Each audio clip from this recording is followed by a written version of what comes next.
Bom dia, gente. 1517 foi aquele ano fundamental para a Reforma Protestante, quando Martinho Lutero afixa suas 95 teses nas portas da Capela de Wittenberg. Mas 1517 é o culminar de uma série de discussões, uma série de proposições e questionamentos que já vinham acontecendo em Lutero e tantos outros chamados pré-reformadores, com respeito à deterioração, à corrosão da Igreja Católica, mais especificamente na maneira como a Igreja Católica via o pecador. Em grande medida, a Igreja Católica ela olhava para o pecador como alguém que estava perdido, era carente da graça de Deus.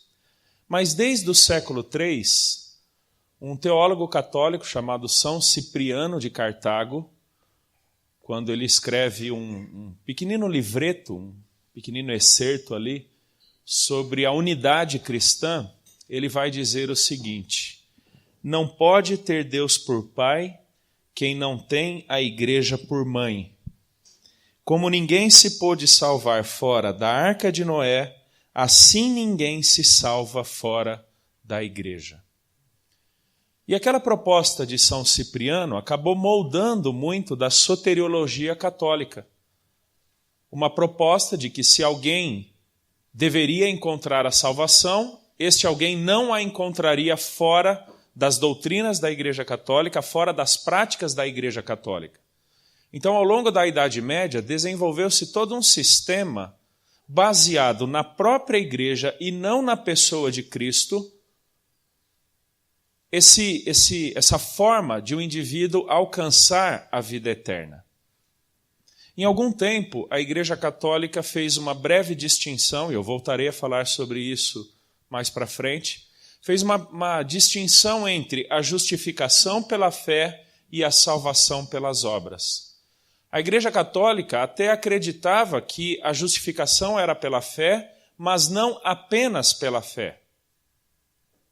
E de que uma vez que o indivíduo tivesse recebido o dom do livre-arbítrio, isso na teologia católica, ele poderia cooperar com Deus, poderia cooperar com o Espírito Santo, a fim de ganhar méritos, a fim de ganhar pontos com Deus, que então redundariam na sua salvação.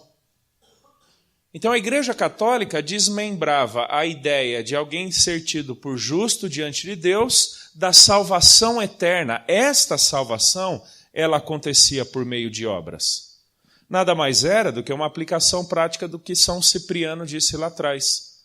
Não há salvação fora da Igreja. Então tudo aquilo que a Igreja Católica estabelecer como forma de se ganhar a salvação, assim o pecador deve fazer. Então aquelas pessoas praticavam boas obras, como por exemplo servindo em leprosários, dando ofertas ou esmolas, comprando indulgências que nada mais são do que perdão de pecados, praticando coisas que lá na frente, no final dos tempos, redundariam na sua salvação. Então é contra isso que Lutero também luta em 1517.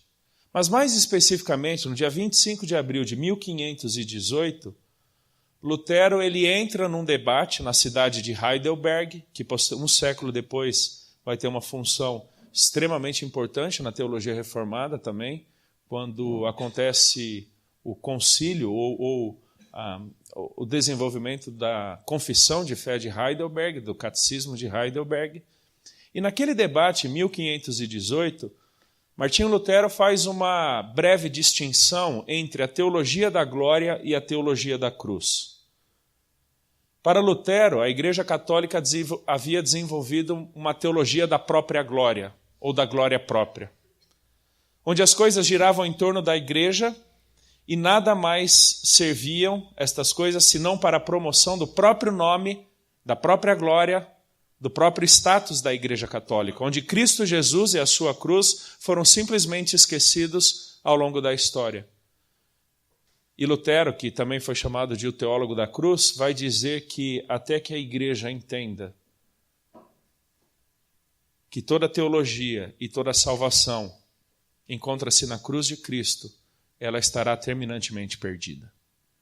Porque não há salvação fora da cruz. Não é salvação fora da igreja. Não há salvação à parte da cruz. Quando Lutero vai dizer que foi justamente na cruz em que Deus se humilha, esvai-se de sua própria glória na pessoa de Cristo, e então oferece redenção ao homem pecador. Não é a glória da igreja, é a cruz de Cristo. Então, quando nós temos a proposta, mais especificamente a partir de Lutero e desenvolvida nos outros reformadores, do Solus Christus, é o resgate da centralidade da cruz de Cristo na salvação do homem pecador.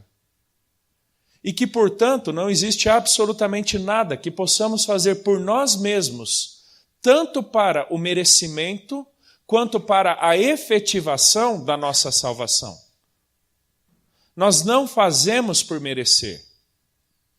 E eu quero hoje trabalhar rapidamente com vocês, Efésios capítulo 2, verso 1 a 10, para no meu próximo tempo com vocês discorrer um pouquinho mais sobre a teologia da cruz, extremamente central em toda a doutrina cristã, de que não fosse a cruz de Cristo, estaríamos todos invariavelmente perdidos e condenados. Efésios capítulo 2, verso 1. No texto original, Paulo não começa dizendo ele vos deu vida. Ele começa literalmente, estando vós mortos nos vossos delitos e pecados, nos quais andastes outrora segundo o curso deste mundo, segundo o príncipe da potestade do ar, do espírito que agora atua nos filhos da desobediência, entre os quais também todos nós andamos outrora, segundo as inclinações da nossa carne, fazendo a vontade da carne e dos pensamentos, e éramos por natureza filhos da ira, como também os demais. Mas Deus, sendo rico em misericórdia, por causa do grande amor com que nos amou, e estando nós mortos em nossos delitos, nos deu vida juntamente com Cristo, pela graça sois salvos. E juntamente com ele nos ressuscitou e nos fez assentar nos lugares celestiais em Cristo Jesus, para mostrar nos séculos vindouros a suprema riqueza da sua graça, em bondade para conosco em Cristo Jesus. Porque pela graça sois salvos, mediante a fé, isto não vem de vós, é dom de Deus. Não de obras para que ninguém se glorie, pois somos feitura dele, criados em Cristo Jesus para boas obras, as quais Deus de antemão preparou para que andássemos nelas. De alguma forma, esse texto aqui reflete uma tensão histórica em relação àquilo que podemos ou não fazer para merecer a salvação e aquilo que Cristo fez para então nos salvar. É interessante que nós temos muitas dificuldades na compreensão de que nós não tivemos qualquer participação pessoal na nossa própria salvação. Nós vivemos uma cultura meritória.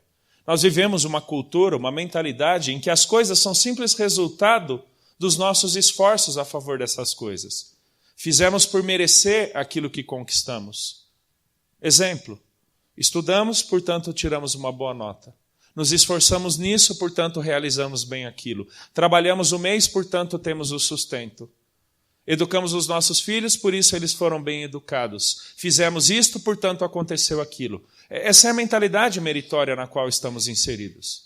E nós temos dificuldades em entender, primeiramente, o nosso estado de profunda miséria antes de Cristo. Não existe teologia da cruz sem, primeiramente, a compreensão da teologia do inferno. Porque é de onde Deus nos tirou que dá sentido em quem Ele nos enxertou. Nós não estávamos em busca de Deus, pessoal. Nós não tínhamos um livre-arbítrio, nós não tínhamos qualquer capacidade pessoal ou qualquer interesse pessoal a favor de Deus. Porque estávamos mortos nos nossos delitos e pecados. E o sentido mais básico aqui, aqueles que me encontrarem em TS3 algum dia, trabalharemos muito mais a ideia, o sentido mais básico de mortos é inábeis ou incapazes de se comunicarem com a vida e que, portanto, não sabem que estão mortos. O paradoxo mais simples da morte espiritual é a inconsciência da morte. O morto não sabe que está morto. Porque, embora biologicamente vivo, ele é inoperante, ele é incapaz de comunicar-se com a vida. Entenda erroneamente isso e você acreditará equivocadamente na cruz. A teologia da cruz começa na teologia do inferno. A teologia da cruz começa na teologia da morte espiritual, da condenação eterna do pecador. Como Richard Niebuhr vai dizer, um teólogo do século XX, contra o liberalismo teológico, se não existe um sentido de pecado e condenação do homem, decorre o fato de que Cristo morreu equivocadamente por pessoas que não tinham pelo que ser mortas. Estando vós mortos nos vossos delitos e pecados, somos incapazes de absolutamente qualquer coisa diante de Deus. Não é que a gente estava em busca de Deus. A gente nem sabia onde Ele estava. As duas expressõezinhas aí são importantes, né? Delitos e pecados. A palavra delito é basicamente pisar fora de um caminho, como que enfatizando uma vida paralela ao caminho de Deus. Não é que tínhamos consciência do caminho de Deus, simplesmente estabelecemos o nosso próprio caminho. É o que diz o verso 3, seguindo o curso deste mundo. Verso 2, verso 3, inclinações da carne, vontade da carne e dos pensamentos. Estabelecemos um caminho próprio. Não é que tínhamos o conhecimento do caminho de Deus e decidimos viver fora dele. Não conhecíamos o caminho de Deus. Por isso estávamos mortos nos delitos. E pecado aqui é aquele termo mais básico na língua grega, hamartia, que tem o seu paralelo hebraico, que significa errar o alvo. Mas, tristemente, erroneamente, pessoas normalmente retratam errar o alvo como que uma flecha que foi atirada para um alvo e não acertou o seu centro. Tudo bem? Acertou na borda, acertou do lado, em cima, embaixo. Esqueça essa ideia. Isso não é bíblico. Ele errou o alvo porque ele não sabe qual é o alvo e, portanto, ele nunca pode tentar acertá-lo. Ele não sabe para qual direção jogar. Ele não sabe em que direção ir. Portanto, ele nunca acertaria este alvo. É como se ele tivesse querendo ir para frente, mas Deus encontrava-se lá atrás, mas por causa da sua ignorância e morte, ele sequer sabia onde Deus estava. Quando a gente entende a natureza moral caída do ser humano, então entendemos a necessidade da cruz. Porque Cristo não morreu por um ideal, Cristo não morreu por um conceito, Cristo não morreu para reformar ou melhorar nossas vidas, Cristo morreu para nos dar vida. E é então no verso 4 que Paulo introduz a ideia da vida. Mas Deus, sendo rico em misericórdia, por causa do grande amor com que nos amou, estando nós mortos em nossos delitos, nos deu vida juntamente com Cristo, pela graça sois salvos. Em que consiste a salvação em Jesus? Vida dada a mortos. E a teologia da cruz vai nos dizer que ele morreu por nós. Por você. Eu queria que você pensasse que você estava na cruz com Cristo. Não que você pudesse estar lá realmente. Isso é outra ideia errada. Não era para você estar na cruz. Você nunca poderia estar na cruz. Mas Ele faz por você o que você nunca faria por você mesmo, para te dar o que você nunca mereceria pelos seus próprios feitos, a justiça diante de Deus. Às vezes nós tratamos, pessoal, a cruz de Cristo como um simples emblema, como um simples símbolo ou uma simples figura. Queria te desafiar a pensar que na cruz estava Cristo em seu lugar. Em seu lugar. O que ele padeceu, pelo que passou e o que sofreu, foi por você, foi por mim, para que Deus nos desse vida em Cristo. Não temos vida em nós mesmos, nunca poderíamos morrer por nós mesmos, porque em estando mortos nunca nos beneficiaríamos da nossa morte. É por isso que você não poderia morrer por você mesmo. É por isso que aquela ilustração que falam, abra os braços e fique um tempo, veja pelo que você passaria na cruz. Mentira, a Bíblia nunca disse que você iria para a cruz.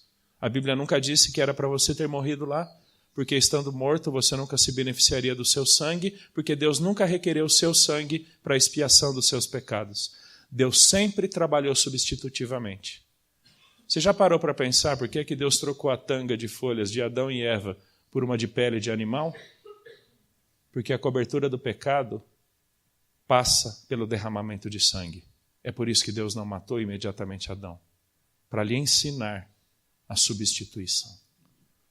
Isso é Cristo morto na cruz, substitutivamente. Ele faz por nós o que nunca faríamos por nós mesmos. É por isso que o cordeirinho lá de Levíticos 16 morria no lugar do povo. É por isso que em João 1, João olha para Jesus e diz: eis o Cordeiro de Deus que tira o pecado do mundo. É por isso que Hebreus por várias vezes dirá que Cristo morreu de uma vez por todas em nosso favor. É por isso que Paulo diz: ele nos deu vida. Vida que não encontramos nas nossas boas obras, nos nossos bons feitos, não impressionamos Deus, não comovemos Deus, porque tanto a sua ira quanto o seu amor foram desferidos contra Cristo. Solos Christus é a certeza de que a salvação encontra-se exclusivamente em Cristo Jesus, morto em nosso lugar. Verso 8. Pela graça sois salvos, trabalharemos o sola gratia. Mediante a fé, também trabalharemos o sola fide. E isso não vem de vós, é dom de Deus. Há muita discussão sobre o que é esse não vem de vós, é dom de Deus. Simplificadamente, é tudo o em que consiste a salvação. Não é apenas a fé, nem só a graça. Absolutamente tudo em que consiste a salvação do homem é dádiva divina. Cristo não morreu por dó. Cristo morreu por nós como expressão do seu amor segundo os decretos eternos de Deus. A iniciativa dele, a execução é dele e a efetivação também é dele. Acredite, você não foi salvo porque você teve fé. Você não foi salvo porque você entendeu a mensagem. Porque até naquilo que Deus requeria de você, Ele te deu. Isso é solos Christus. Isso é sola gratia. Isso é sola fide. Que até na resposta que deveríamos dar, por ainda estarmos mortos, Ele nos proveu o necessário em Cristo. O meu desafio é que você agradeça por Cristo. Tinha uma plaquinha lá, né? INRI. Mas tinha uma pessoa embaixo da plaquinha. E aquela pessoa tomou o seu lugar. Não porque você pudesse estar lá, mas por você nunca poder estar lá, é que Ele fez isso por você. Glorifique-o por causa desse mas Deus. Não fosse Cristo, ainda estaríamos mortos.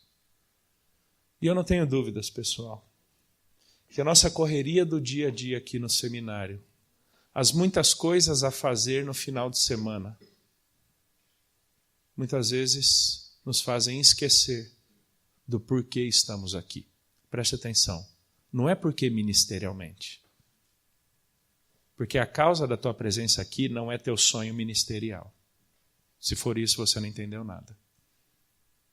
A causa de você estar aqui é por causa da nova vida que Ele te deu em Jesus. E, portanto, tua vida tendo ganhado um novo sentido, você agora aprende a vivê-la para a glória dEle. Seja fazendo o que for. Separe o dia de hoje. Coloque no papel. Vá dar uma volta no lago. Sente no gramado. Virado ali para o MS. Meninas, vocês têm autorização até o fim do gramado. Fiquem olhando para o pôr do sol hoje, adorando a Deus pela tua salvação em Jesus. Que seja dizendo muito obrigado.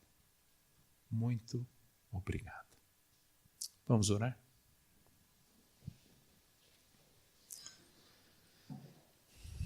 Deus, obrigado por Jesus. Obrigado porque nossas obras são incapazes de reverterem a nossa situação diante do Senhor. Mas obrigado por causa do teu grande amor e misericórdia, que tendo nos amado, nos enviou seu Filho para fazer por nós o que nunca poderíamos fazer. Muito obrigado por Jesus. Obrigado pela salvação que temos nele. Obrigado porque não mais condenados, não mais estranhos, alheios ou distantes do Senhor. Obrigado porque por nosso irmão Cristo fomos feitos co-herdeiros com Ele e podemos agora nos achegar ao teu trono de graça, te chamando de Pai. Muito obrigado, Pai, por Jesus. Amém.